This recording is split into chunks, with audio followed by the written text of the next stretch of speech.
Benvenuti e bentornati nella trasmissione che cerca come sempre di dare voce a chi questa categoria la compone. Stiamo parlando di giocatori ed allenatori. Come ogni settimana ci ritroviamo nel nostro appuntamento settimanale con Calcio Vero. Qui Nicola Badursi in studio. Oggi però si posiziona seduto. Quando si è seduti arriva la brutta notizia, subito la stangata. Non abbiamo il nostro, diciamo, assistente a fianco, che di solito è sempre un mister piuttosto che un direttore, ma invece al mio fianco ho come sempre il Douglas Costa di Bepi TV, il regista che ha giocate sia sul campo che fuori, un regista che sorprende in tutti i modi e di conseguenza... ciao Jacopo, come va? Tutto Ciao bene? Nicola, grazie al Douglas Costa perché oggi abbiamo corso, Oggi abbiamo corso come Douglas Costa. Infatti, oggi tu sei più da Douglas Costa terzino, cioè esterno, scusa, più la Douglas Costa o più la Checco Lepore? Ma io come giocatore intendi? Sì, no, in generale, ti senti più un Douglas Costa o un Checco Lepore? No, un Douglas Costa no. No. Douglas Costa, no, io sono uno che non fa la differenza. Sono un umile servitore del risultato, capito? Tu sei quello che entra al 70°, tutti dietro. Sì, faccio quello che serve, capito? Perfetto, giochi in tutti i ruoli anche allora. Sì, magari. se serve... No, beh, tranne in porta perché sono basso. Se no mi metterei anche in porta. E invece insieme a noi abbiamo anche due ospiti che andiamo già a dirli. Si parla del girone B, visto che ci sarà Filippo Liberali direttamente dal Caldiero Terme, e invece del girone D avremo in questo caso Brugognone, il nuovo colpo del San Giuliano City, arrivato proprio nelle ultime settimane, o meglio settimana scorsa, dalla Pistoiese, e che ha già esordito in maniera incredibile perché è arrivato il primo gol in meno di un'ora e poi subito dopo la sostituzione, però comunque il gol che ha chiuso praticamente la partita con l'Imolese e permesso alla squadra di portare a casa 3 punti fondamentali. Visto che partiremo dal girone D, io andrei a prendere la classifica, facciamo già un po' il punto della situazione, andrei proprio anche con il mio Jacopo qua al mio fianco a fare il punto della situazione. Oggi è già comoda perché ce l'ho davanti, abbiamo lo schermo davanti, non devo fare oggi mille sforzi. Puoi leggerla veramente. Oggi lo posso leggere al contrario se vuoi. Esatto.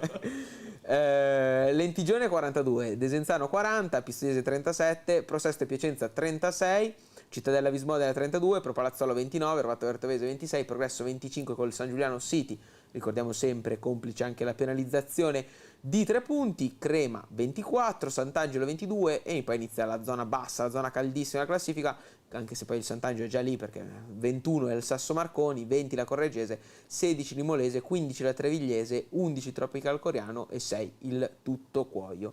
E io vado subito da Jacopo a chiederti, Jacopo, tu qual è la squadra che stai vedendo, diciamo, un po' più in sfiducia in questo periodo? In sfiducia? Sì. In sfiducia ti dico la Prosesto. L'ho vista anche un po' giocare in realtà contro il Progresso. Poi è vero che in realtà poi ha fatto un buon punto, se non mi ricordo male, questo fine settimana. Però l'ho vista un po'... mi sembra assurdo da dire perché chiaramente non c'è Champions League, Coppa Italia, niente, però un po' affaticata, no? Però sai, magari può essere anche un po'... Beh, c'è anche da dire che hanno giocato...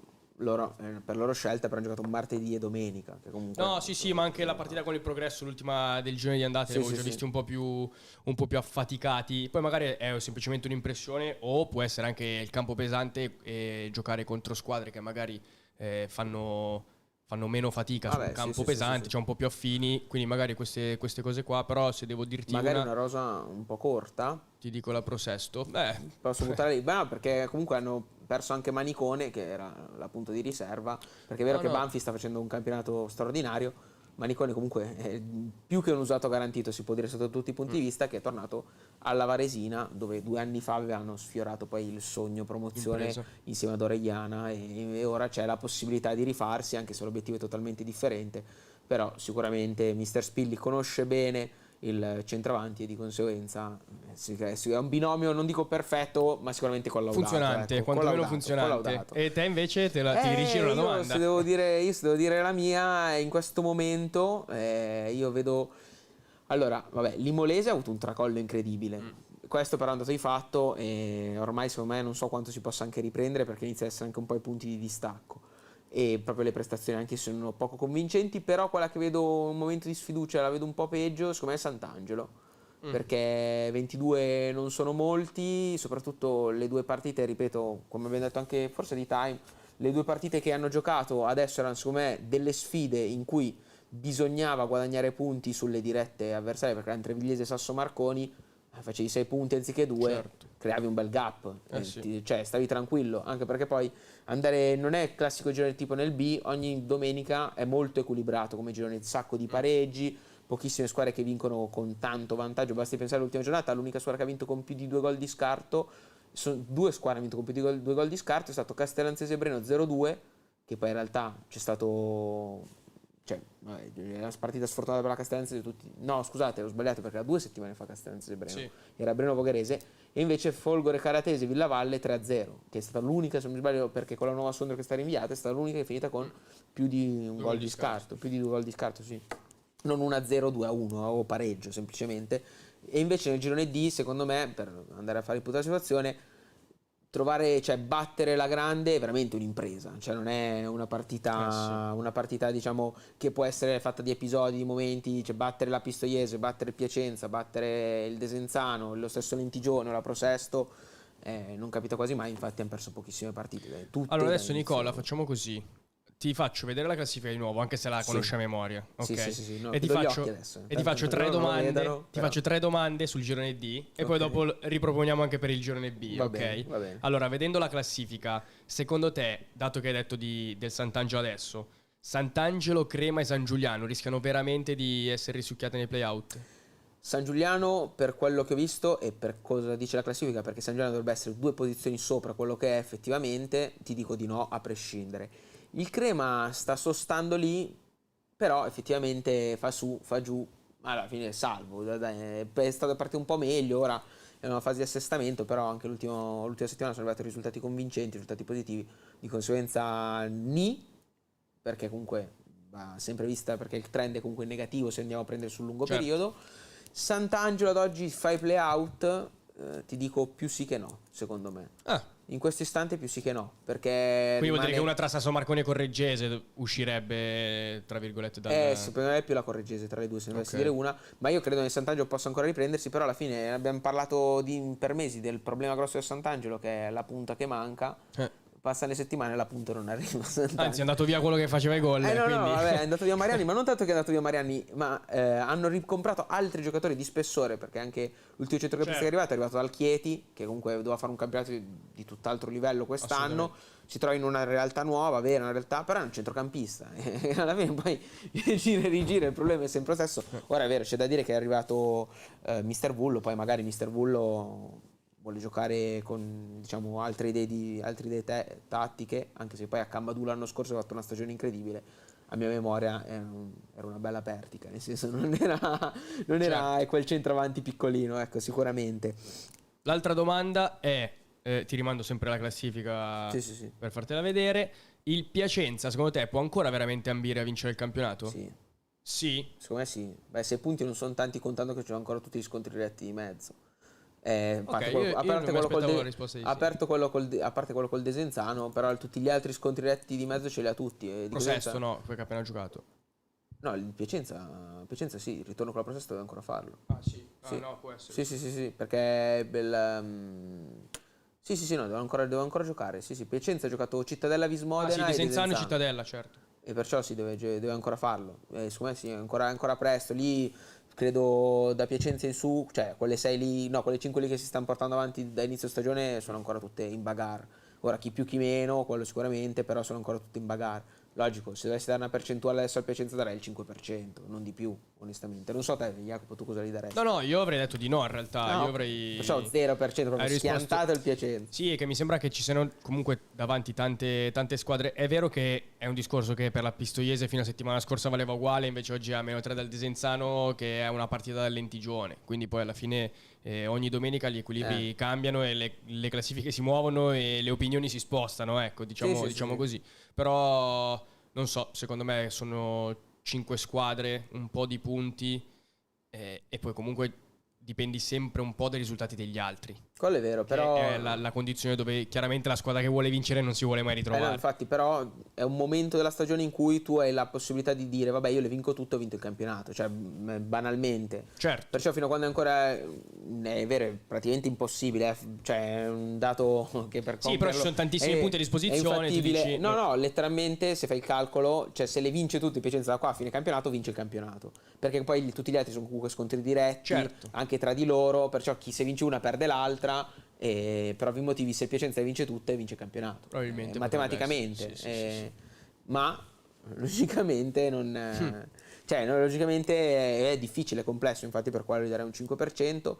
E anche se poi hanno preso il bomber nuovo, però è vero, c'è anche da dire che sul mercato si sta muovendo, ma non è quel Piacenza magari degli altri anni che mi ricordo 2 anni fa quando voleva vincere a Varecino ha preso Marquez, cioè, certo. diciamo che ha dato proprio la spinta per vincere. È un Piacenza in cui comunque a altre squadre vedi sì, Pistoiese che, cioè, vuoi un giocatore, vabbè sì, dai, tieni, cioè, non c'è problema. Invece la terza domanda, prima di farti la domanda che sarà quanti punti fa, ti faccio vedere una statistica del San Giuliano, in questo caso parliamo, che poi è la squadra del nostro prossimo ospite, che contro le big, ti faccio vedere l'andamento nel dettaglio, perché fa 7 punti nelle 7 partite contro le prime 7 in classifica. Peraltro giocandone molte, tutte tranne 2 fuori casa. Ok, quindi comunque vuol dire che deve anche giocare in casa. Non so se è un bene o un male. No, vabbè, ora ormai giocano allo Sport Italia Villa. No, certo. E come si dice, le prossime 5 del calendario del San Giuliano saranno proprio Pro Palazzolo, Pistoiese, Correggese, Piacenza e Lentigione. 5 giornate, possiamo chiamarle non so come le vogliamo chiamare. Possono essere della verità. Le 5 giornate della verità, sì. Per te quanti punti il San Giuliano dovrebbe segnarsi alla fine del calendario? Secondo me, se ne arrivano 6 io sarei contento. Cioè, secondo me devono essere d'obbligo 3 con la Correggese. Certo. Quello è poco ma sicuro. E poi 3 punti in giro per le altre. Sì, fai 7, dai. 3 cioè, l'obiettivo secondo me del San Giuliano adesso, vabbè, logico, se parliamo col presidente Luce, sicuramente vincerle tutte. Certo. Quello non ci piove. Però, se devono essere realisti, devono essere 3 con la Correggese, 3 probabilmente con la Pro Palazzolo, vedendo anche il match dell'andata, che comunque era stata una partita molto equilibrata, vero? La Pro Palazzolo aveva meritato di più. Poi vabbè, è cambiato tanto anche la squadra, nel senso, a Pro Palazzolo è cambiato direttamente la guida tecnica, certo. Ma anche a San Giuliano, anche perché a Pistoia. sì, anche che da Paravicini si è passati a Mister Sesto, ma anche tanti giocatori, come l'ospite che coglieremo tra poco. Di conseguenza, devo dire la verità, secondo me può essere 3 con la Correggese, 3 con la Pro Palazzolo, e poi se, brutto a dire, però tra Pistoiese, Piacenza e Lentigione arriva un punto, 2 sono anche fuori casa e sono con Pistoiese e Piacenza, cioè nel senso, se perdi 1-0 col Piacenza o con la Pistoiese lì, non penso il presidentissimo sia molto sarà triste sicuramente, non le farà piacere, però non è che è morto qualcuno, ecco, nel campionato normale di una squadra che comunque sta facendo il suo campionato, ora come ora, se deve semplicemente salvare ci può stare. Poi ora lo chiederemo anche magari proprio al nostro ospite, che probabilmente può essere anche sotto, ma noi prima dobbiamo andare con la presentazione, perché giustamente dobbiamo andare a prendere i dati. Iniziamo ad entrare nel dettaglio. Stiamo parlando di Giuseppe Brugognone, l'ultimo colpo classe 2005 del San Giuliano, 6 presenze nel corso di questa stagione, ma come abbiamo detto prima, una e un gol con il San Giuliano City stesso, 214 minuti giocati, prima alla Pistoiese. L'anno scorso ha indossato le maglie di Sestri Levante e Foggia in Serie C, di conseguenza giocatore che ha anche esperienza nel calcio professionistico, quasi 20 presenze. si è messo in mostra in Serie D 2 anni fa con quella del Serravezza Pozzi, con cui ha conquistato 34 presenze, 5 gol e 2 assist in una squadra fotonica dal mio punto di vista, perché c'era lui a destra, Camarlinghi a sinistra, Puzzolo a centrocampo e chi più ne ha più ne metta. Invece andiamo a vedere i dati, perché prima di vedere i video, i dati nel dettaglio, possiamo vedere preso di riferimento giustamente la stagione 23-24, visto che quest'anno appena approdato al San Giuliano con la Pistoiese non era stato molto presente nello scacchiere tattico del mister che è arrivato prima di Lucarelli. Possiamo dire 146 dribbling tentati in stagione quell'anno, il 53,4% riusciti, e rientrava nella top 10 di questa statistica. E aggiungo anche, per esempio, il compagno dall'altra parte era Camarlinghi, un esterno che sappiamo tutti le doti balistiche che ha, e erano sì più i dribbling tentati, erano una decina di più i dribbling tentati, ma la percentuale di dribbling riusciti era praticamente uguale, perché è il 55% per Camarlinghi, perciò dà idea anche dei numeri di Brugognone. Allo stesso tempo 81 cross durante la stagione, 3,5 per partita. Anche questo sono un dato, perché il 35% è riuscito, potrebbe sembrare poco, ma un cross su 3 per un'ala che tendenzialmente si trova a mettere la palla in mezzo dopo magari una corsa o in un'area che è anche un po' vuota, perché giustamente non è che si può essere sempre pieni dopo uno scatto magari arrivati sul fondo. È un dato interessante, infatti era anche qua nella top 15 di tutto il girone per accuratezza dei cross. Invece ora possiamo iniziare ad andare a vedere i video che parlano del giocatore, un giocatore che fa del dribbling e della velocità il suo marchio di fabbrica. Questo è l'assist fatto l'anno scorso col Sestri Levante in Serie C nel professionismo, ma anche qua si vede in D, quando prende velocità, ragazzi, viene difficile da fermare con un altro assist, però si è visto uno contro uno, si inizia a allungarsi la palla, è praticamente impossibile da fermare. Gran gol sta per arrivare, io lo preannuncio, perché dribbling, rientra altro dribbling e tiro così sotto l'incrocio. Questi qua sono i gol, quelli degli expected goal bassi, che però sì, fanno il gol che poi ne parleremo, dopo, poi no? ne parleremo. Sono questi e sono questi quei gol lì. Però Jacopo, fai un gol del genere, cade giù lo stadio, cadi giù tu, cade certo. giù tutto, ma va bene tutto, ma anche un gol se io faccio questo gol del genere, questo vabbè, piccolo episodio, ora lo racconto per far ridere. Quando giocavo a calcio a piccolino mi è successa una volta una situazione del genere, era a campo a 9, non mi ricordo se a 7 o a 9 giocavamo ancora. Bello, nel frattempo guardo sotto i video. Esatto, sembra quasi che parli di te, che queste sono le tue immagini, capito? Campo a 7 o a 9, palla, situazione simile, contropiede, parto a 2000, arrivo davanti alla porta e faccio gol. Finisce la partita, mio padre viene da me, anziché dire "Oh, bravo", no, mi fa "Quando sei partito ero convinto ti avrebbero recuperato". Invece fine, è finita il discorso, non ti dà una lira. Non è che ha detto vabbè, comunque ce l'hai fatta, no, è finita lì. Però invece Brugognone sicuramente non lo recuperano. Se parte, non so cosa pensa suo padre, però vabbè, poi anche il tiro dalla distanza ce l'ha, no, quindi infatti, tante volte non c'è neanche bisogno che tiro dalla distanza. E abbiamo fatto caso, il secondo gol è di destro, il primo era di sinistro. Certo, cioè due grandi gol, ma ambidestro a tutti gli effetti. Io ora andrò con la domanda di rito. Il nostro ospite è qua. Allora, c'è, ma lo vedo senza telecamere, senza microfono, quindi se ci sente ci stava attendendo. Gli basta solo attivare il microfono e la telecamera. Eccolo qua. Eccoci qua. Buonasera. Ciao Giuseppe. Ciao Nicola. Ciao, tutto bene? Piacere. Piacere Sì, mio. bene, Posso bene, chiederti grazie. di mettere lo schermo in orizzontale, il telefono in orizzontale? Sì, Se no la regia qua rompe le scatole. Togliere il blocco rotazione, vedi, anche. parte la Via. regia. Ok. Sì, no, tranquillo, vai. non c'è problema. A posto. Vediamo. No, non Ok. si gira. Niente. Vabbè, allora tienilo Tienilo in verticale a sto normale. punto, perché sennò così chi ci guarda ti vede un po' sottosopra. Vai, aspetta. Sì, no, tienilo in verticale, non c'è problema.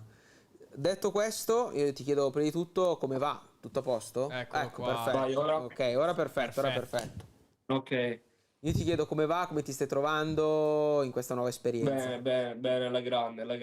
Dai, meno Bene. male. E infatti poi la domanda è classica: e come è iniziato, come ti ha convinto il San Giuliano City dopo questo inizio di stagione tra alti e bassi con la Pistoiese?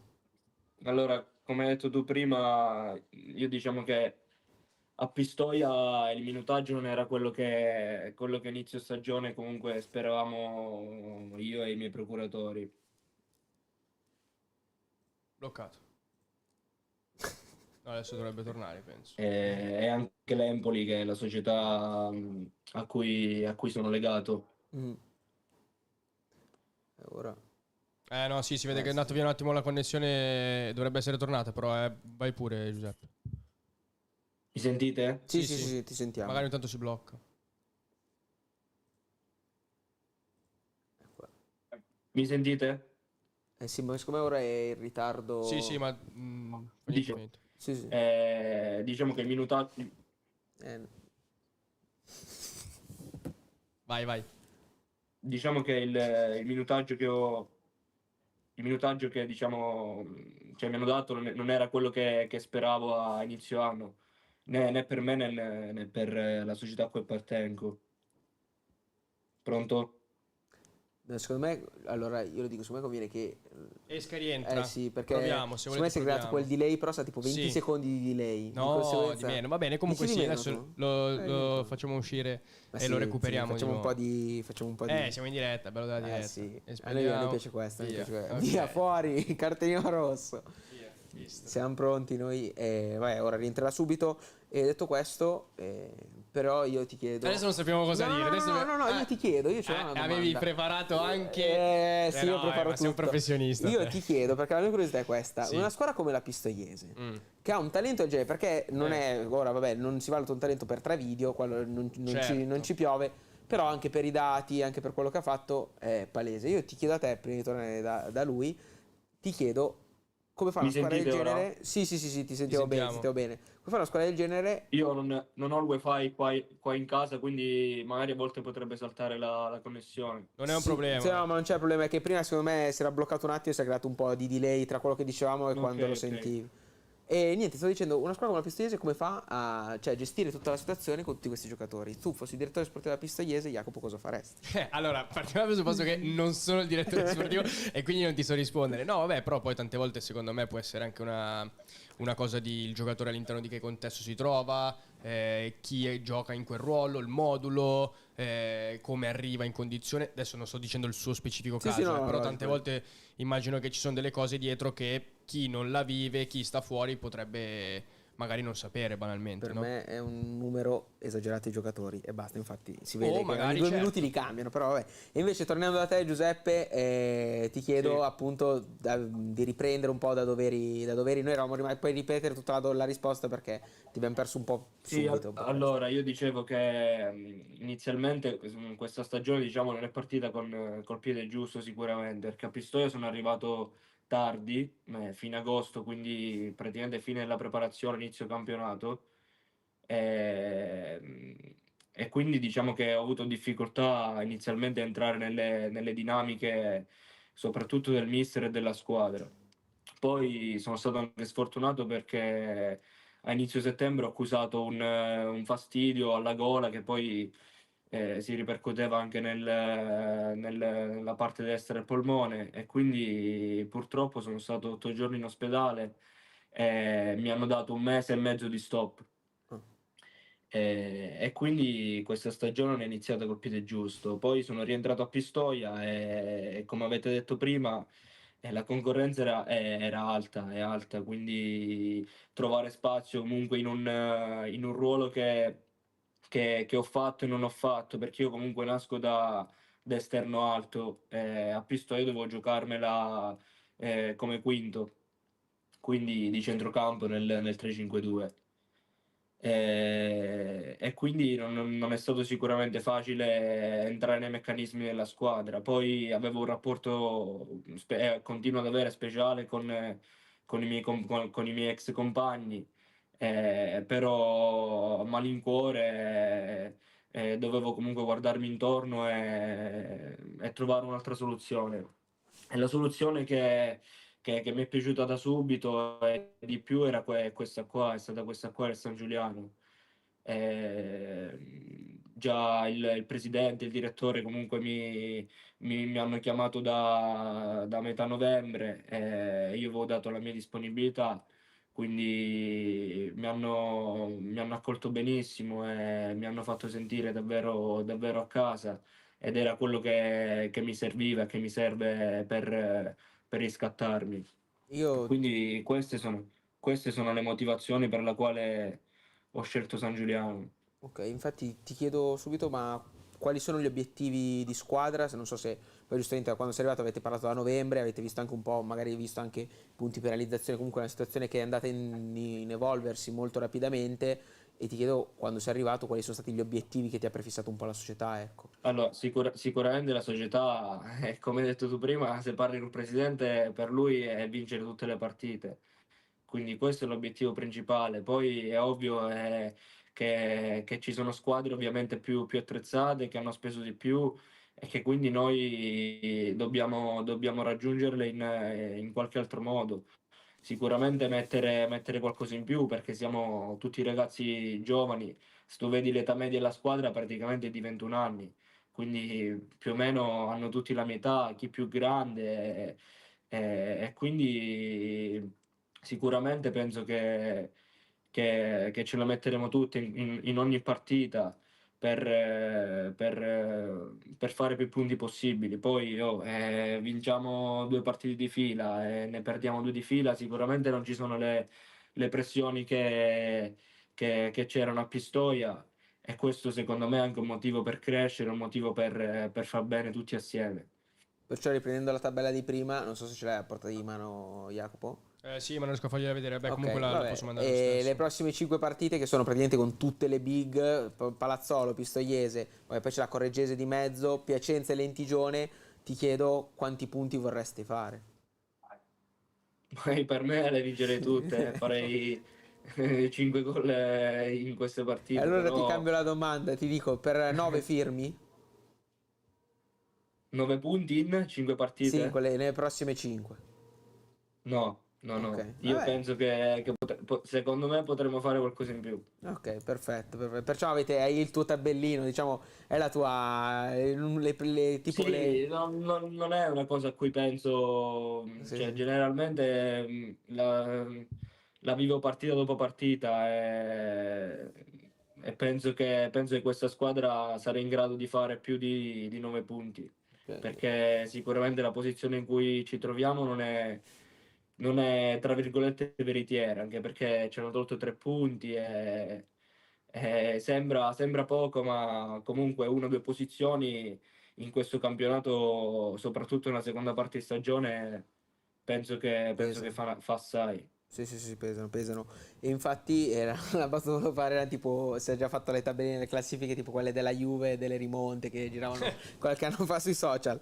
No, detto questo, lasciando da parte le cavolate, ti voglio fare un passo indietro, invece voglio parlare della esperienza che ha avuto al Serravezza 2 anni fa, una grande stagione, ma soprattutto una grande squadra, Sì, perché poi la maggior parte di quei giocatori sono passati di qua, da queste parti, e hanno dimostrato di essere dei valori aggiunti per la categoria.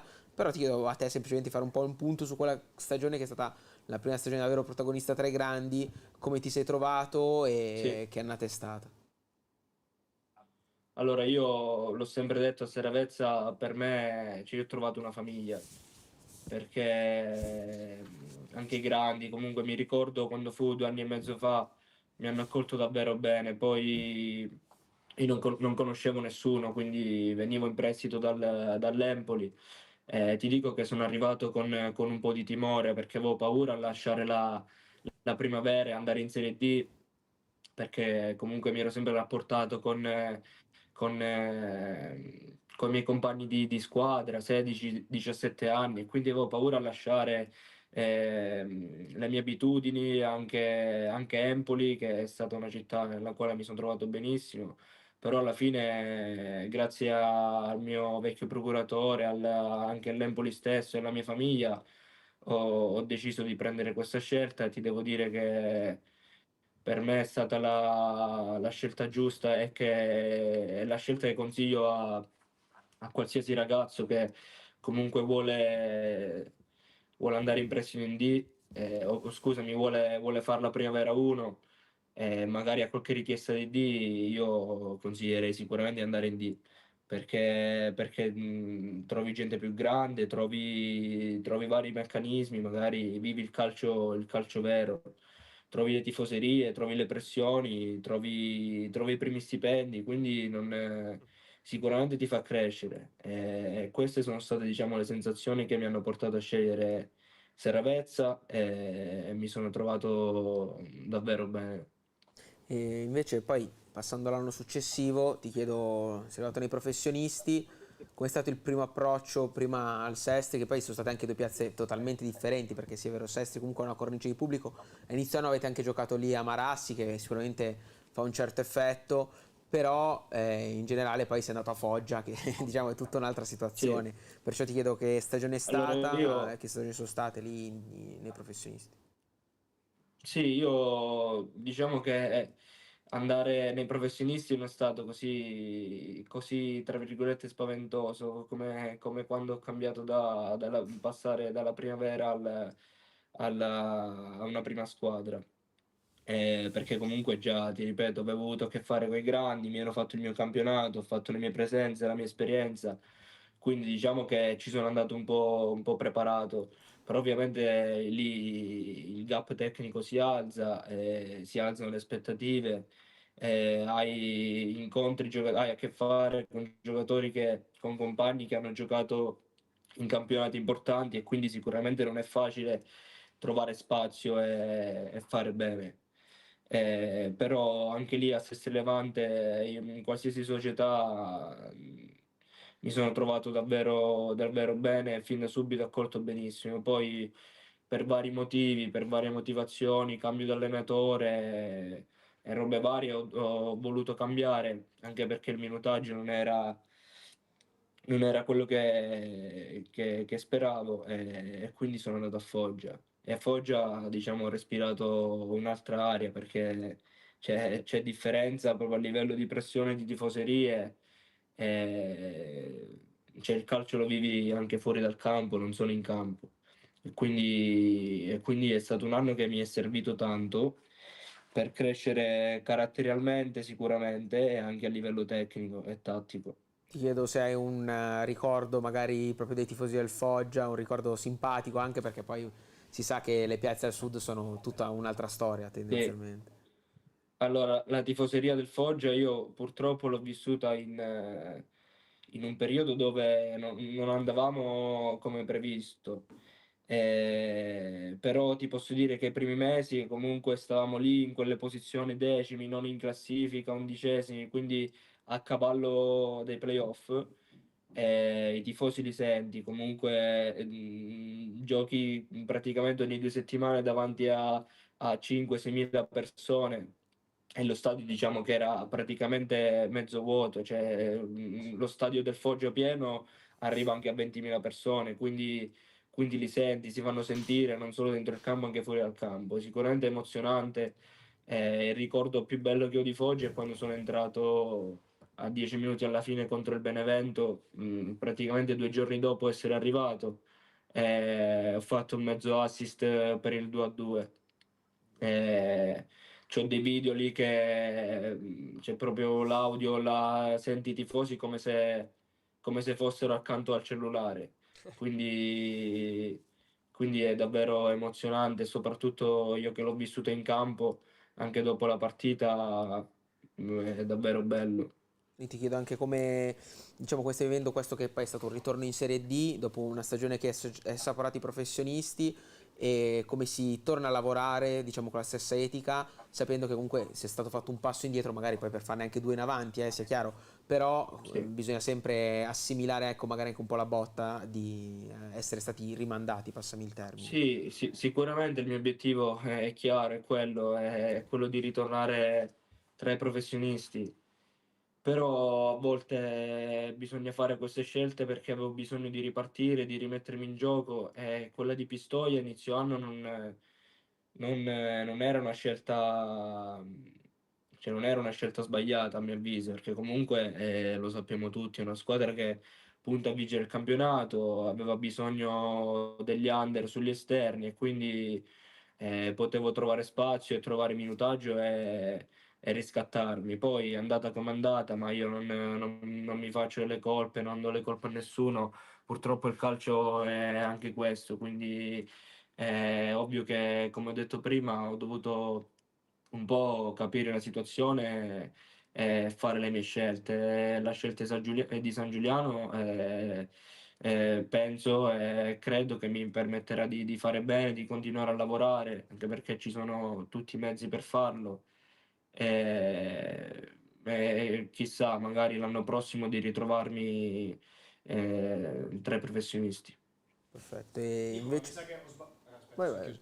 Mi sa che ho sbagliato la scheda, non è un classe 2005, è un classe 95 da come Sì, sì, parla. è esperto, esperto. Oh, mi sa che ho Ma quello è sbagliato. che ha vissuto già i professionisti, capito? Certo. E infatti poi la domanda che arrivava dopo, secondo me, può essere anche collegata per certi versi, perché sei ancora di proprietà dell'Empoli. E ti chiedo come funziona in queste situazioni, cioè quanto la società che detiene il cartellino poi ti pressa magari, che ne so, a trovare un'altra destinazione come è successo adesso con la Pistoiese in cui non giocavi moltissimo e quanto ti segue anche durante adesso mentre sei a San Giuliano Si influisce, e insomma. quanto, sì, quanto semplicemente ti sta vicino o meno e allo stesso tempo come si vive una situazione del genere visto che la stai iniziando a vivere da diverse stagioni, se non mi sbaglio è già la terza o la quarta che cioè la terza che Sì, è sei in la prestito. seconda stagione che sono legato cioè praticamente la terza, però la Sì, seconda sì. che sono legato tramite un contratto da professionista. È ovvio che un minimo di pressione c'è, perché io è ovvio che punto a mantenere il mio contratto da professionista con l'Empoli, perché è la società dove si può dire che non sono cresciuto, ma ci ho passato praticamente un anno importante e quindi vorrei ovviamente continuare a mantenere il mio contratto da professionista con loro.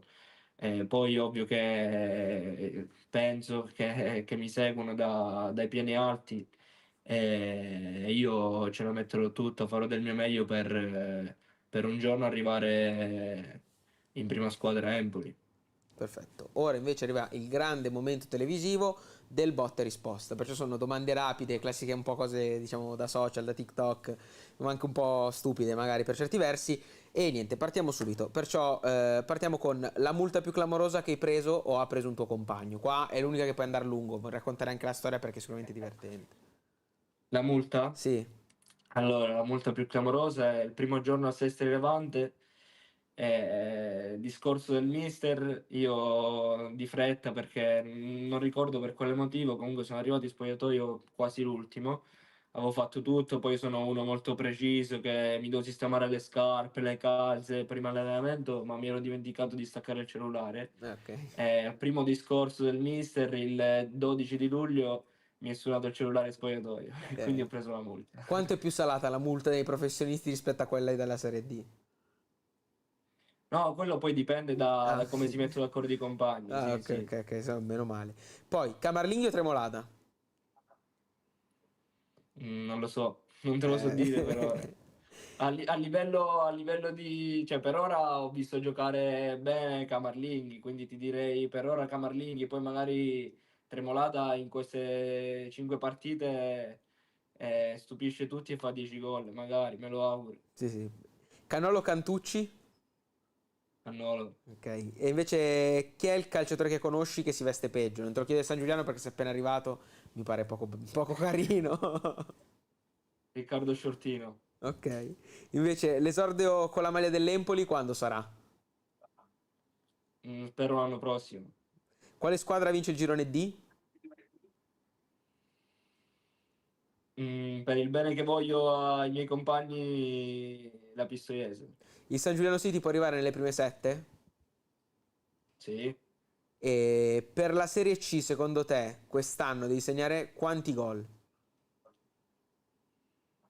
Non so, non c'è un obiettivo che mi sono focalizzato. Spero di farne quanti più possibili. Perfetto.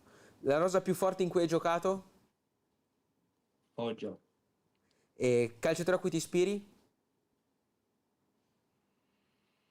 Ma ti direi da buon esterno a Cristiano Ronaldo, Ok. però raggiungerlo è praticamente Ah, vabbè, non abbiamo impossibile, detto che però devi raggiungerlo, dai. Cioè, ci son tanti esterni che hanno fatto è delle carriere praticamente incredibili. impossibile. Però sì, come fonte di ispirazione, cioè, sono cresciuto con le sue giocate, quindi ti dico lui. Che squadra tifi? Palermo. Vabbè, bello Palermo. Palermo vince la Champions o tu giochi una partita in Serie B? Palermo vince la Champions. Ah, ecco. Sarebbe una leggenda incredibile, sarebbe. E invece il pasto sgarro dopo la partita. Sushi. Perfetto, anche oggi il nostro con L'abbiamo questo portato a manderito l'abbiamo fatto. Invece l'altra domanda che voglio fare è perché io andrei a prendere prima di tutto il prossimo turno. Perché Prima di tutto il prossimo giustamente- turno del giovedì, per eccolo fare qua, un po' il subito. punto della situazione, dove c'è Sasso Marconi Pistoiese, Desenzano Tuttocuoio, Cittadella Vismoda Lentigione, Crema Sant'Angelo, big match, Imolese Piacenza, Prosesto Trevigliese, Rovato Vertovese Correggese, San Giuliano City Pro Palazzolo che si giocherà il sabato, Tropical Coriano Progresso. E proprio su questo mi volevo collegare per la prossima domanda, perché da qui a fine stagione molto probabilmente giocherete spesso il sabato. Quanto cambia la preparazione nella settimana giocando sempre un giorno in più, ma poi la settimana dopo devi giocare in trasferta e perciò ti alleni un giorno in più? Cioè, Sì. quanto ti cambia nel corso della settimana col Allora, mister? a livello personale poco, perché io praticamente mi riposo un giorno alla settimana, quindi mi alleno tutti i giorni, anche a volte 2 volte al giorno, quindi a livello personale poco. Però a livello collettivo potrebbe variare, anche perché gli allenamenti sicuramente se giochi in trasferta la domenica e poi rigiocare il sabato in casa, comunque non puoi mantenere quel ritmo lì, quindi magari devi modificare certe cose, però secondo me è una questione di abitudine. Poi si sa che c'è il giorno per il lavoro aerobico, il giorno per la forza, il giorno della partita, il giorno di transizione, uscite, robe varie, quindi alla fine se giochi sabato ti puoi organizzare a farlo anche un giorno prima, magari parti dal lunedì o dal martedì, quindi non penso sia una problematica così eccessiva. E invece la seconda, prima di salutarti, ti chiedo che partita ti aspetti con la Pro Palazzolo, un po' la domanda di rito, e soprattutto, visto che hai già avuto modo di vederla, un po' con la Pistoiese, però comunque hai avuto modo di vederla, ti chiedo un po' che squadra ti aspetti, visto che ha cambiato anche mister, poi vabbè, secondo, perciò sarà Sì. una conseguenza di quello che già facevano, ma ti chiedo un po' che partita sarà. Ah, sicuramente una cosa che ho imparato e che ho visto varie volte, perché quest'anno purtroppo varie volte sono partito dalla panchina o anche dalla tribuna, ogni partita ha una storia a sé, quindi non so che partita ci aspetterà. Sicuramente noi vogliamo dare continuità a quello che abbiamo fatto sabato e a quello che i miei compagni hanno fatto le scorse partite. Quindi io penso che ci troviamo in un buon periodo di forma, quindi sono sicuro che riusciremo a dare continuità, a fare una buona prestazione per mettere in difficoltà la Pro Palazzolo e le altre 5 squadre che mi hai citato. L'ultima, e poi ti lascio andare, lo prometto, risultato esatto, secondo te quanto finisce San Giuliano City Pro Palazzolo? Allora, ti dico 2-0 perché voglio far mantenere il clean sheet al nostro capitano. Ecco, È questo. e allora viene spontanea, io non l'avrei fatta, però che compagno è Libertazzi? Allora, io diciamo sono arrivato più o meno 2 settimane fa. È il capitano ed è la persona, secondo me, che dà vivacità nello spogliatoio, è una persona molto alla mano. Tra l'altro abita praticamente qua sotto dove sto io. Lo vedo tutti i giorni e a me mi ha accolto veramente bene, è una persona simpatica, sorridente, è un grande portiere. Grazie mille, ho a posto. Io sono a posto così. L'esame secondo me è passato a pieni voti anche per la regia. Regia a pieni voti, Perfettamente. perfetto. Ti auguro buona fortuna per la partita di dopodomani e ci Grazie vediamo, mille, ci alla vediamo. prossima. Ciao ciao ciao Ciao ciao. Nicola, ciao Jacopo, ciao Ciao ciao ciao ciao, ciao. buonasera.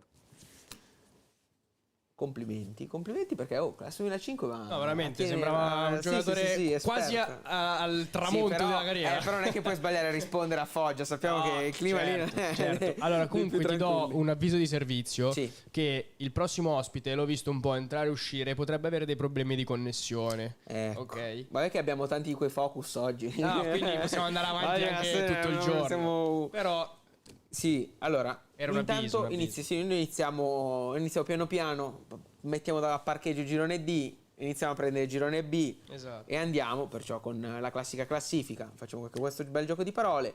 Con la Folgore Caratese 41 punti, il Chievo 34 col Brusaporto, la Catatese Merate 31 col Milan Futuro, il Virtus Ciserano Bergamo 30 col Villavalle, il Caldiero Terme 27 col Breno, poi la Castellanzese 25 con l'Oltrepo e Leon 24, la Calepina 21, Scanzrosciate 18, Varesina 17, Pavia 15, Vogherese 11 e Nuova Sondrio 10. Vogherese altro meno 2, diventa sempre più complessa. Poi hanno perso anche Maglione che va a Pavia.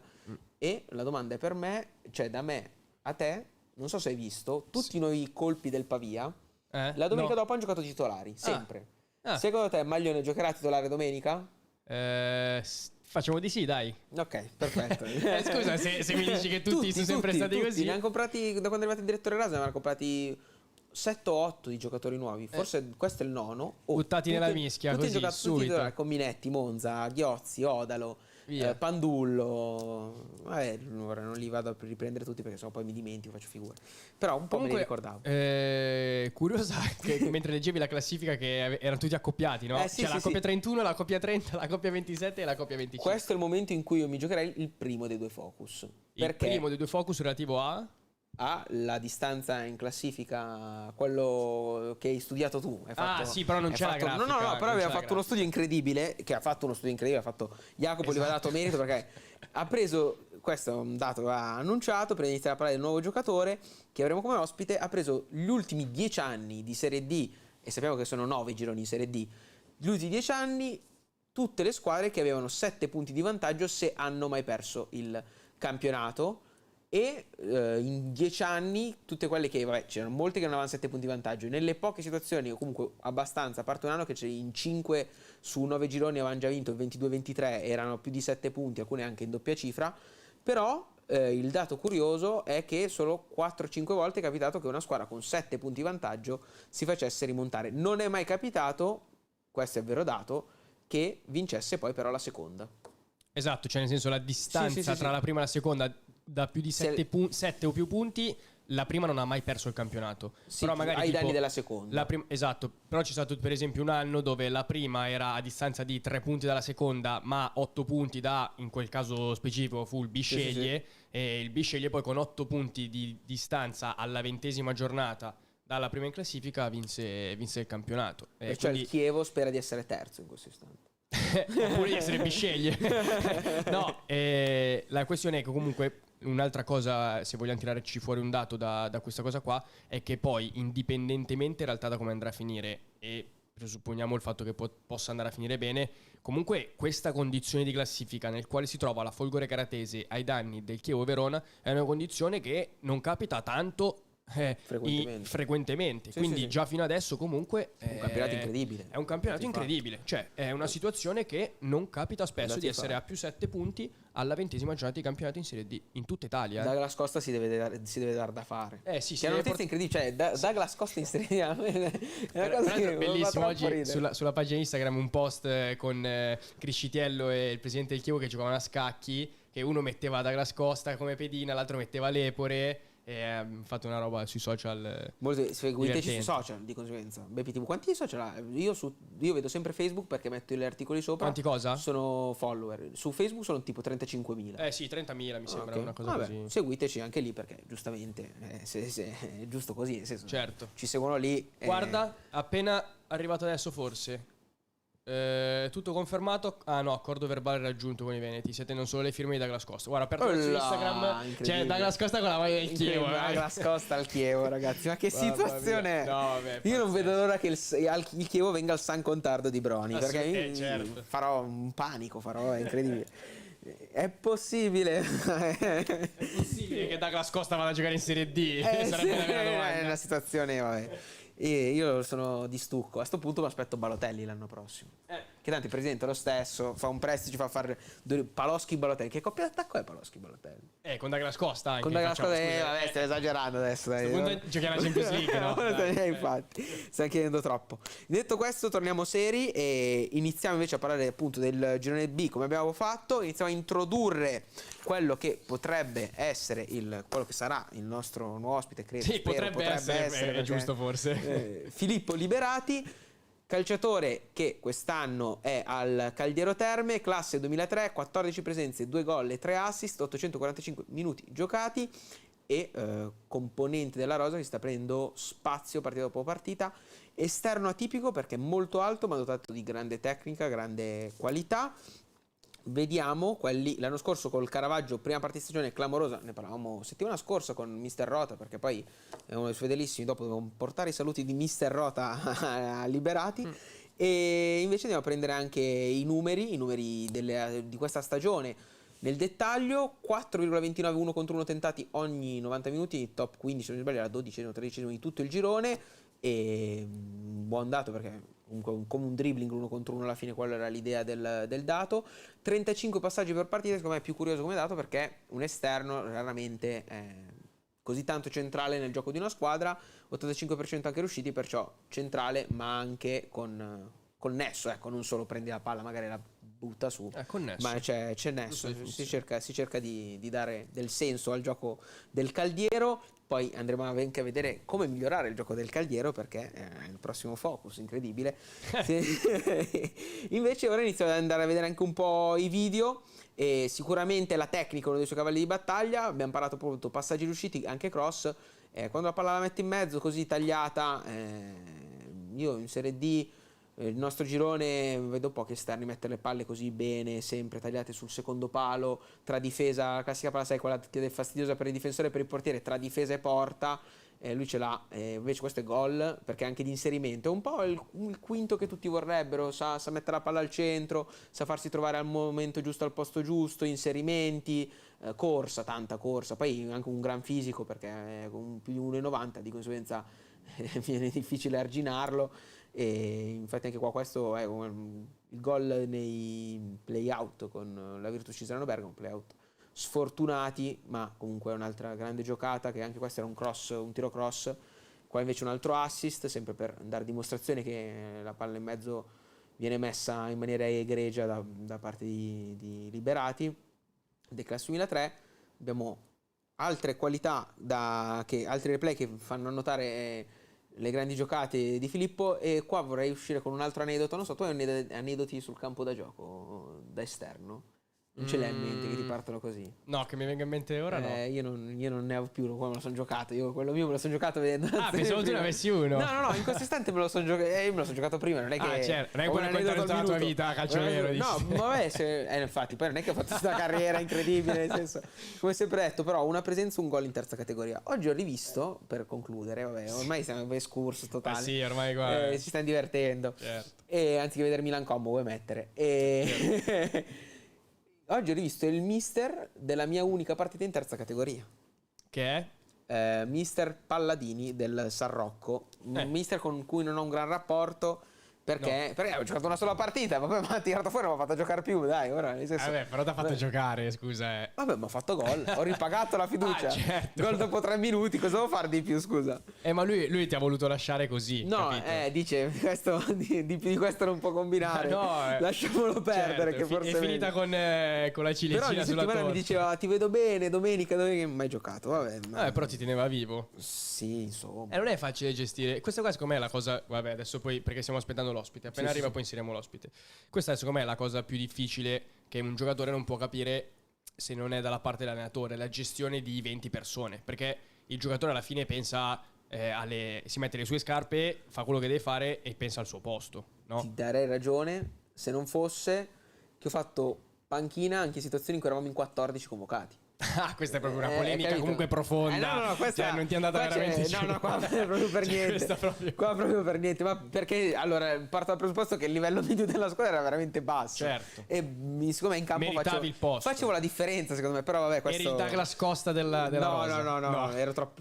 Non sono mai stato una sono seconda punta, però mai Douglas Costa. Allora, Nico, sai cosa facciamo mentre aspettiamo il nostro ospite? Sì. Ti rifaccio le 2 domande di prima del girone. Sì. Esatto. E la prima che ti faccio è: se secondo te bisognerebbe iniziare a considerare la Folgore Caratese come una grande società, anche se non ha il suo nome barra blasone, sai, per magari storia o tutto quello che vuoi, non è il Chievo Verone, insomma, ecco. E io dico già sì, perché secondo me la risposta è chiara, è una società che sta investendo sulle infrastrutture, che è la cosa più importante ormai nel mondo italiano. Cioè, parliamo che Inter e Milan, che sono tra le migliori, se non le migliori società del calcio italiano, insieme alla Juve, sono le tre migliori società del calcio italiano, non hanno uno stadio di proprietà.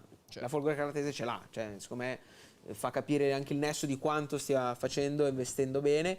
E poi la cosa è sempre rimasta a mente, quando le poche volte che è venuto Michele Crescitello, comunque l'anno scorso soprattutto al 91esimo minuto, spesso era molto chiaro e ci diceva sempre, cioè io mi ricordo ho fatto la domanda e ho chiesto, ma un po' in stile proprio Palazzolo, che avevano detto entro 3 anni vorremmo andare nei professionisti, e la simile domanda, hai delle scadenze nel tuo progetto, ci sono delle scadenze nel progetto? E il Michele Crescitello ha sempre detto no, il mio progetto lo sto facendo anno dopo anno, a me non ho nessuna scadenza, non ho nessuno che viene a bussarmi alla porta, Certo. anzi io sono tranquillissimo, mi sto divertendo e fino a quando mi diverto così per me va benissimo. Perciò, se devo essere onesto, per me ormai la Folgore Caratese è una società di cui sentiremo parlare, anche perché poi io sono dell'idea, intanto stiamo aspettando, faccio un piccolo excursus, Certo, io sono dell'idea che la storia esiste, ma la storia si crea. assolutamente. Perciò tipo il Manchester City 15 anni fa era una squadra del sobborgo di Manchester, era la seconda squadra di Manchester, non avrebbe mai visto lo United sulla carta e ora è la prima squadra di Manchester a tutti gli effetti da più di un decennio. Perciò la stessa cosa, Paris Saint-Germain sì è vero, la squadra di Parigi è già una realtà diversa, ma quello che ha vinto in 15 anni non l'aveva vinto nei 100 anni precedenti. Perciò, Sì, le nuove storie recenti che stanno scrivendo la oggi storia, la loro... cioè tra 50 anni non è che ci ricorderemo che 100 anni prima il City e il Paris non era nessuno, anzi ci Certo. ricorderemo che avranno un blasone e un palmares ancora più grosso e di conseguenza sarà tutto una cosa da andare avanti così. Allora, vediamo Se se ci siamo. ce l'abbiamo fatta. Ciao Filippo. Buonasera, buonasera a tutti. Buonasera, buonasera. Ti chiedo se Chiedo riesci... scusa, Ma chiedo scusa per il ritardo, ma non andava la connessione dentro casa, infatti mi sono messo tranquillo, qua Jacopo qui fuori. si è messo a parlare dei suoi addirittura passati calcistici. è uscito per partecipare a... Ci tiene, lo ringrazio. E allora ti Sì, porto sì, subito i tenevo. saluti per non sbagliarmi di Mister Rota, che era qua ospite settimana scorsa. E quando poi ho scoperto Grande che eri tu qua ospite, mi ha detto salutamelo e allora ci tengo a farlo. Sì, l'ho sentito scorsa settimana al Ok, ministero. perfetto. A Abbiamo un bel ricongiungervi. Sono il postino c'è posta per te in questo istante. Niente, e invece ti chiedo subito direttamente come sta andando questo 2026, questa prima parte di stagione, questi 4 punti conquistati e se state trovando delle nuove risposte dal punto di vista del gioco con il vostro Caldiero.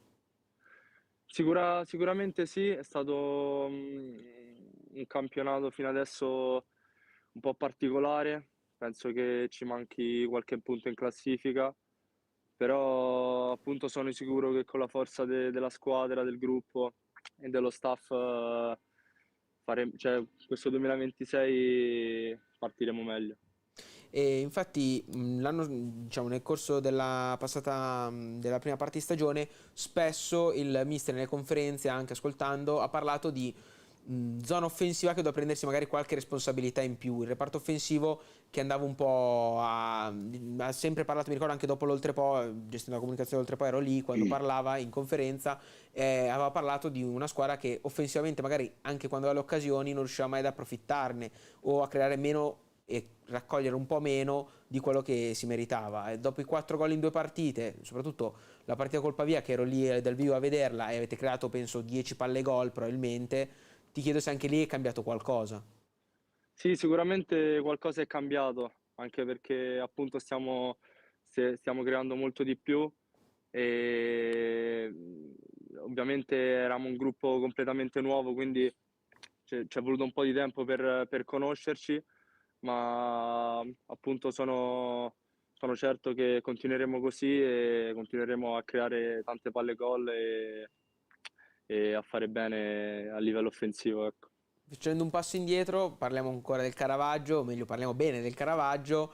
Ti chiedo un po' che stagione è stata quella dell'anno scorso, una stagione, la tua terza nella massima serie dilettantistica, una stagione che un po' ti ha lanciato poi ad essere quello che sei adesso, si può dire. E ti chiedo com'è stata, che annata è stata e come l'hai vissuta, visto che un gruppo molto giovane, di conseguenza anche se eri un classe 2003, però eri un po' quegli esperti che trenavano, visto che era la tua terza stagione in Sì, Serie è D. stata una stagione molto particolare, abbiamo fatto molti punti nel girone d'andata Poi nel girone di ritorno è successo qualcosa di incredibile, ancora ad oggi non ci crediamo. E forse ci siamo un po' troppo accomodati, penso, nel girone di ritorno, e per questo poi dopo che perdi una, dopo che perdi due, tre partite, magari con un gruppo giovane, diciamo, non la puoi prendere bene, e quando ti ritrovi là sotto sei in difficoltà, ecco. Sì, beh, anche il bello è che chiunque parla del Caravaggio l'anno scorso fa fatica poi a darsi tante risposte, perché effettivamente è stata una situazione che ha sorpreso tutti. Lo stesso mister ne parlava settimana scorsa, anche lui che non riuscì a darsi una risposta secca sul come è successo, perché per lui è stato un insieme di fattori. Poi non so se sei d'accordo con questo parere. Sì, sì, sì, assolutamente. E invece, Assolutamente. e invece parlando delle tue doti, delle tue qualità, sei un esterno un po' atipico, perché in D è difficile trovare gli esterni della tua stazza fisica, comunque giocatori molto alti, e ti chiedo proprio perché è un po' il prototipo del nuovo quinto che si cerca nel nostro calcio, cosa ti manca ancora per fare il definitivo salto di qualità secondo te? Secondo me mi manca magari essere un po' più determinante quando arrivo negli ultimi 25 metri, e questo magari fare anche più gol sporchi, e direi questo. Ok. E invece passando al Caldiero e guardando la classifica, abbiamo detto prima una partenza non semplice, magari tanti pareggi, un inizio un pelo al di sotto delle aspettative per quello che poi è il Caldiero e per come arrivava, visto che arrivava dal professionismo. Ti chiedo ora, però sono solo 4 punti di distanza dai playoff, quanto ci credete e soprattutto qual è l'obiettivo che vi siete posti, perché è vero, dalla Folgore sono 14, diventa molto complesso, quasi impossibile, Certo. però almeno per i playoff ti chiedo qual è l'obiettivo, se è quello l'obiettivo principe o se ne avete anche altri. Sì, sicuramente ora l'obiettivo appunto è entrare nei playoff.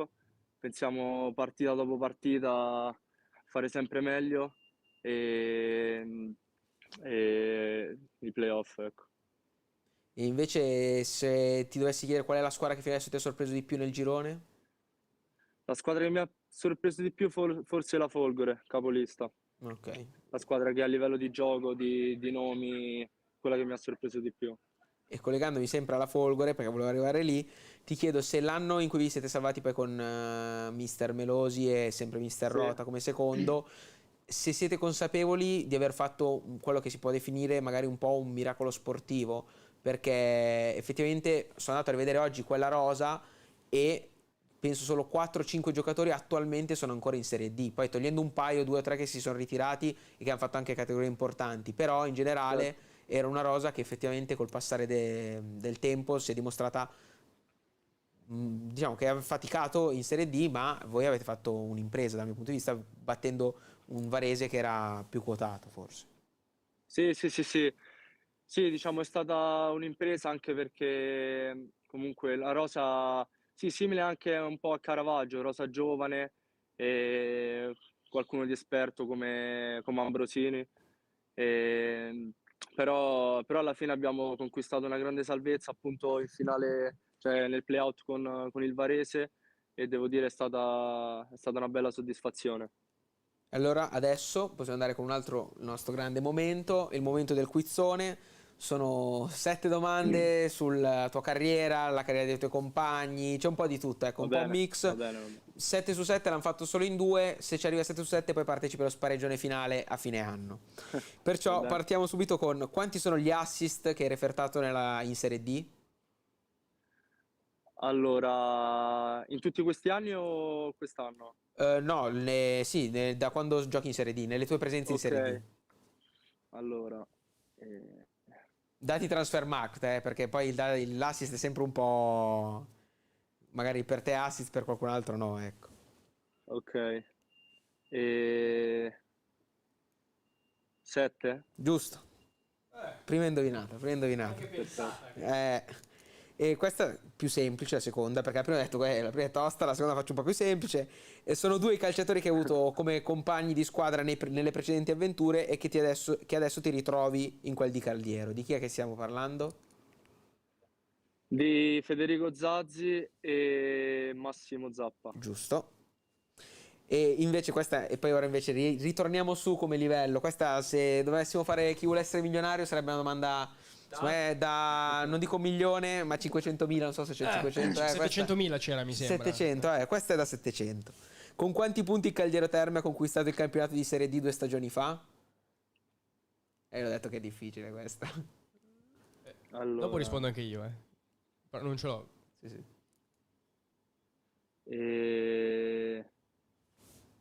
72. No, 74? 77. No, volevo dire 77, ma sono 77. tanti. Non ci credo. 77. Questa era abbastanza difficile. Questa sì. Piacenza 75 dietro. Invece la top 3 marcatori stagionali della vostra rosa? Top 3, Zerbato, Orfeini e Zerbato, Orfeini e Mauri. Giusto. 7, 6 e 3 per l'esattezza. Passiamo a qual è il calciatore più anziano del Caldiero Terme? Ok, e Pelagatti penso. Giusto. E siete la seconda squadra per pareggi nel girone, in buona compagnia anche lo Scanzo e anche un altro paio di società, ma invece qual è la prima di tutto il girone che ha conquistato più pareggi? La Leon? No, era la Casatese Merate. Casatese. L'ultima, un tuo compagno arriva dall'Udinese, di chi stiamo parlando? Joel Malusà. Giusto. 5 su 7 è un buon risultato, lo porterei a casa. Dai, io. non male. Onestamente lo porto a casa. E ora invece possiamo andare con il prossimo turno del girone B. Giornata numero 20, Scanzo Rosciate Virtus Ciserano Bergamo, Casatese Merate Caldiero, Castellanzese Folgore Caratese, Leon Breno, Paviol Trepò, Varesina Nuova Sondrio, Villavalle Brusaporto, Vogherese Real Calepina, Chievo Verona, Milan Futuro. E logicamente è anche una delle partite più importanti poi di tutta la giornata. Casatese Merate Caldiero, quanto sarà la prova del 9, visto che poi giocate contro una di quelle squadre che dovete superare per accedere ai playoff? Sì, sarà sicuramente una partita difficilissima su un campo difficile. Loro una squadra molto quadrata, se non sbaglio hanno perso solo 2 partite quest'anno. Un inizio Quindi anno. sarà un'ottima prova, ma sono convinto che faremo la nostra partita, come poi è successo con tutte le squadre forti. Prima di salutarti ti chiedo se ti sei posto un obiettivo personale. Obiettivo personale sicuramente raggiungere il professionismo, chissà magari proprio con il Caldiero. Ok, perfetto. Io sono contento, ti ringrazio e ti lascio andare perché so che sei fuori al freddo e secondo me Caldiero Terme di questo periodo non so quanto faccia caldo. Non so quanto sia Caldiero. Non sei... dai. Sta di un altro livello, scusa. Ti ringrazio davvero e ti auguro una buona mille. serata. Grazie davvero ancora. Ciao Buona Filippo. serata. Ciao, buona fortuna per Ciao. domenica. Grazie mille. Ora sarebbe il momento della chiusura, ma non è il momento della chiusura. Ah no. No, perché abbiamo preparato un focus incredibile fatto di numeri, di dati, una situazione che non la portano in Serie A e la portiamo noi in Serie D. Beh, certo. Perché? Ma in Serie A si sa tutto, Ma tutti sì, gli allenatori. basta cercare, basta vedere. Invece in Serie D quello che vi portiamo noi ve lo portiamo solo noi. Partiamo. E da cosa vogliamo partire? Partiamo dai numeri attacchi? offensivi. Io partirei dai numeri offensivi. Perché siamo andati a vedere i numeri del girone B dopo queste giornate e abbiamo tante squadre che si lamentano. Se ci fate caso, quando vengono i direttori a D-Time, c'è spesso la lamentela, noi creiamo molto di più, però poi le partite non riusciamo a chiuderle, però non abbiamo raccolto quello che ci meritavamo e le occasioni ce le abbiamo ma non la mettiamo dentro. E allora siamo andati a vedere, ma quali sono queste squadre le sprecone, quelle che effettivamente creano tanto ma raccolgono poco, in un girone in cui tendenzialmente partiamo dal presupposto che quasi tutte le squadre raccolgono più di quello che creano, perché le partite sono sempre molto equilibrate, l'abbiamo sostenuto, abbiamo detto anche prima. Il Caldiero comanda questa classifica perché ha quasi 26 gol creati, ma ne ha fatti 23. E la Varesina per certi versi c'ha ragione, perché sarebbero 20,5, ne ha fatti 20. Però è il secondo dato per importanza, è il secondo e l'unico insieme alla Caldiero di disparità tra quanto creato e quanto raccolto. Di conseguenza ti viene il dubbio invece chi è che ha creato molto meno e raccolto molto di più. Capitana in questo caso l'Oltrepo, che ha creato 9,73, praticamente 10 gol, ne ha fatti 19, qua c'è molto merito delle conclusioni dalla distanza, come dicevamo prima, Certo. che magari adesso come XG sono dei numeri infimi, però poi effettivamente un gol è un gol. Allo stesso tempo la Folgore Caratese non ha creato moltissimo, fa della solidità difensiva, dopo vedremo il suo marchio di fabbrica sotto tutti i punti di vista, sotto tutti i punti di dati, però 16,55 sono l'XG che si aspettano, 29 quelli messi a referto, sono 13 in più, e se non dato questo quando si dice, come parlavamo anche con Campani settimana scorsa, lunedì, quando inizia a girare tutto bene, gira tutto bene per gli attaccanti, per i centrocampisti, per i difensori, quando si viaggia sulla linea di entusiasmo.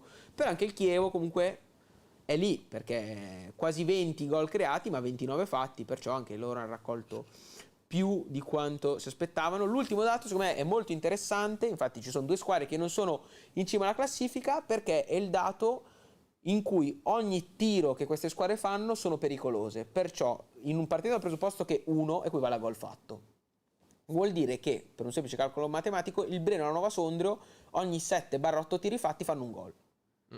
Che Mediamente, chiaramente. sì, mediamente, logico. Magari Certo. c'è la partita che ne fanno 15 e fanno 0. Però Assolutamente. c'è anche la partita che fanno 2 tiri. Perciò mediamente 7 tiri, un gol. Vuol dire che anche quando tiri che rimpalla e poi ritiri che rimpalla, sono già 2 tiri. Cioè, Certo. Breno e Nuova Sondrio tirate a centrocampo, che è la fortuna magari anche dalla vostra. No, a parte gli scherzi, No, sarà comunque- sicuramente una situazione di... Probabilmente quando arrivano davanti alla porta arrivano veramente a tu per tu, se no non tirano, per essere così tanto pericolosi. Volevo dire, comunque il dato delle approfittatrici che vede poi alla fine un basso dato di expected goal creati, quindi chiamiamoli così, e un alto tasso di conversione, comunque oltre Folgore Caratese e Chievo, così su due piedi mi viene in mente che sono due squadre che hanno le giocate dei singoli, che Sì. quindi sono quelle che potrebbe essere che, sai, tante volte il gol se lo inventano, sai, la famosa roba Sì, di sì. c'è il giocatore Vabbè, che si inventa la giocata, avere che si inventa il gol. De Cerchio che tira da 20 metri, dove la mette te la mette, cioè sai che ti prende l'incrocio. Certo, Avere Douglas quindi- Costa che tira da no, uguale anche per la Folgore Caratese con Tremolada, e allo stesso tempo per l'Oltrepo, perché Franceschinis penso dei gol che ha fatto, ne ha fatti 7, credo 3 o 4 si andà fuori area. Esatto, Perciò, quindi comunque il dato è molto basso e il gol vale comunque uno. infatti. Detto questo, passiamo invece ai numeri difensivi. I numeri difensivi, cosa ci dicono i numeri difensivi? La difesa nel dettaglio. Allo stesso tempo, prima abbiamo visto per ogni tiro fatto quanto si è pericolosi, ora invece vediamo per ogni tiro subito quanto si rischia. E sempre in un dato in cui uno sta per gol preso, l'Oltrepo e la Castellanzese mediamente ogni 7 tiri che concedono prendono un gol, che è il dato, insomma, è incredibile, perché puoi difendere bene, puoi difendere male, però effettivamente ogni 7 tiri prendi un gol in una partita, diventa un fattore, perché poi, come l'abbiamo detto, in un campionato così tanto equilibrato basta poco e ti trovi sotto. Anche perché poi contro squadre magari che fanno la partita o comunque creano tanto, 7 tiri non sono un numero così, alto. sì, no, è vero. E allo stesso tempo invece è qua che la Folgore Caratese fa il suo fortino, perché per far gol già la Folgore Caratese concede pochissimo, infatti è la miglior difesa del girone insieme allo Scanso, e però per far gol alla Folgore Caratese servono 11, per l'esattezza sarebbero, per andare oltre l'1, 12 tiri. Far 12 tiri in una squadra che già non ti concede niente in una partita vuol dire che 2 partite su 3 non lo prendi il gol, detto apertamente, e Sì, se lo prendi ne prendi uno, cioè, non ti concede niente, quello che ti concede infatti, devi inventartelo. diventa praticamente impossibile segnare alla Folgore Caratese. Infatti, secondo me, come si suol dire sempre, come dicono tutti i mister, sono le difese che vincono i campionati, e questo è il dato, buon dato anche per il Breno. Infatti io, guardando il Breno, vedo che è in alto nei gol, in basso paradossalmente in difesa, però in classifica magari ha raccolto un po' meno di quanto, ecco, se c'è una squadra che si può lamentare, il buon Breno insieme al Calcio. Magari adesso non lo so, bisognerebbe magari controllare, però potrebbe essere che i rigori cambiano tanto questo fattore, perché i rigori sono tipo 0,7 di aspetti gol, mi sembra. 0,7, no, sì, mi sembra proprio 0,7, e però poi il rigore comunque è un episodio a sé. Sì, no? sì. Quindi... E allo stesso tempo invece l'ultimissimo dato che vi diamo è quanti gol hanno subito le squadre rispetto a quanti ne avrebbero dovuti subire. Anche qua invece il Breno una piccola rivincita se la prende, perché avrebbe dovuto subire qualcosa in più di quello che effettivamente ha subito. La Castellanzese diceva un telecronista del Frosinone, diceva un tempo, la Castellanzese, vabbè, abbiamo capito tutti, dai. Stavo pensando, questa è la classica situazione di quello che al fantacalcio non prende gol contro, no? Sì, Capito? sì, Che vinci dici, 1-0, vinci 1-0 e poi dice ma la mia difesa, ho fatto la difesa forte all'asta. Esatto. No, e invece la Castellanzese avrebbe dovuto subire praticamente 29 gol, ne ha subiti 21. Ragazzi, no, 8 gol in meno in un girone No, certo. inizia a essere un dato sicuramente, anzi danno una grande mano, soprattutto se ti devi salvare. Sì, è quasi assurdo, perché alla fine poi tra la Castellanzese è la migliore nel dato e il Breno è la seconda, e ci passano 4 gol Sì, e sì, ne ha subiti 3 in meno. 3 in meno, la cioè è proporzione proprio veramente grossa. incredibile, perché poi un dato che si va a rifare anche quelli dei gol, in cui tutte le squadre nei gol hanno creato meno di quanto prodotto. Qua giustamente le altre squadre avrebbero dovuto subire la maggior parte meno Certo. di quanto hanno subito. Di conseguenza trovarsi che hai subito molto meno di quanto effettivamente avresti dovuto subire, cioè è proprio sproporzionata alla tua classifica probabilmente. E infatti la Castellanzese Sta facendo un campionato, un bel campionato. un bel campionato, sì, è tranquilla, ecco, rispetto alle ultime stagioni che comunque è arrivata sempre la salvezza alle ultime giornate, play out con Legnano 2 anni fa, l'anno scorso salvati all'ultima giornata col Desenzano, perciò sicuramente si sta togliendo qualche soddisfazione in più. Io riprendo prima di salutare tutti. Bella sta schermata Era l'altra, di vuoto, movimento di vuoto. Dato via Nicola. Un fantasma, ha messo il mantello dell'invisibilità. Riprendo un attimo il prossimo turno del girone B, Certo. perché ti chiedo qual è la partita. Jacopo, allora, l'eccellenza non gioca, in realtà gioca, lo sappiamo, però l'eccellenza non gioca, tu devi andare allo stadio, sei costretto di andare a vedere una partita di Serie D, girone B. Mamma mia. Sono tante, sono sì. tante. Perché vabbè, chiaramente quella che attira secondo me un po' più è Chievo Verona Milan Futuro, indiscutibilmente. Sì, indubbiamente. Però io ti dico il derby Pavia Oltrepò. Stavo proprio dicendo, però anche Pavia Oltrepò, e ti dico anche, no, ma in realtà tutte, perché se ci Villavalle, pensi, Brusaporto. se ci pensi, Villavalle Brusaporto, una partita che vale, è una partita che vale. Casatese, Nuova Merate, Sondrio. Caldiero. Casatese, Caldiero, Varesina, Nuova Sondrio. Sì, è un turno che non ci sono cioè, vinti o Guarda, vincitori. forse l'unica, tra virgolette, che sono due situazioni di classifica simili che non sono troppo è Leon Breno. Però tutte e due hanno bisogno di punti per salvarsi, perché Sì, se però iniziano a correre, se una è 24, vogliamo l'altra è definirla 27. la partita tranquilla, possiamo prenderci Sì. quella. Beh, anche Castellanzese, secondo me quella più tranquilla di tutte per certi versi può essere Castellanzese Folgore. Però la Folgore con quella pressione. Sì, no, che Di deve voler vincere, vincere però la campionato. Castellanzese alla fine sta facendo, come ho detto proprio adesso, sta facendo il suo campionato. No, Cioè, sì, se arriva allo 0 con la Folgore, Sì. nel senso, non è che ci si dispera. Certo. Io la vedo un po' così. Poi in realtà i mister ora, vedi, ci danno per spacciati, la preparano No. su di noi.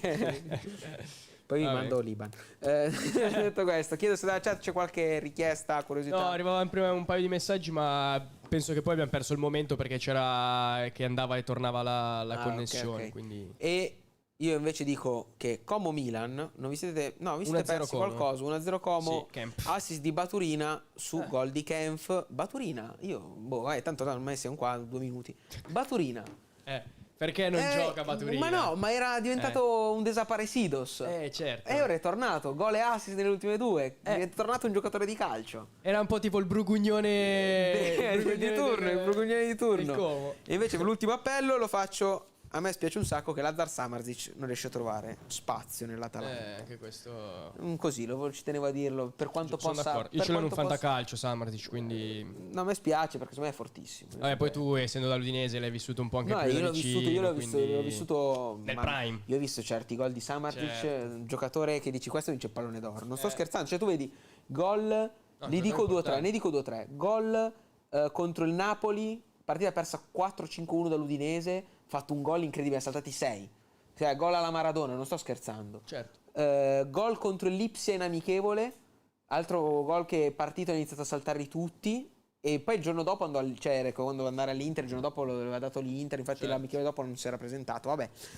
E poi ne avevo gol contro il Sassuolo, non mi ricordo se il primo o il secondo, comunque un altro gol incredibile. Io vi ho dato queste 3 perle. Con queste perle possiamo. Quando volete ve le andate a ripescare, beh, anche col Marsiglia, con l'Atalanta l'altro giorno in Champions. E l'ultimo che vi do, per darne 5, la top 5 contro lo Young Boys in Champions League l'anno scorso, gol del 6-1, una perla clamorosa, e infatti è stato forse il gol della Champions League di quella giornata, ma in generale uno dei gol della Champions League di quell'anno. Detto questo, io vi saluto a tutti, noi ci vediamo Ora non so qual è il programma dell'eccellenza, però sicuramente ci sono dirette domenica e sono da vedere, Certo, da gustarsi. domenica, assolutamente. Lunedì lunedì di time, lunedì di time e giovedì prossimo è di nuovo calcio vero. Vedremo chi avremo al nostro fianco qua, però io mi sono divertito oggi. Anche E diamo anche la notizia che la nuova Romentin ha preso Mister Melosi, che è venuto qua assolutamente poco tempo fa, perciò venite qua che trovate panchine senza problemi. Ve le diamo noi le panchine, guarda, vi do una mano anch'io, non lo so come, in un modo o nell'altro. Buona serata a tutti, buona serata a Douglas Costa e Checco Lepore, che voglio vedere sui campi di Serie D il prima possibile. Ciao. Ciao ciao.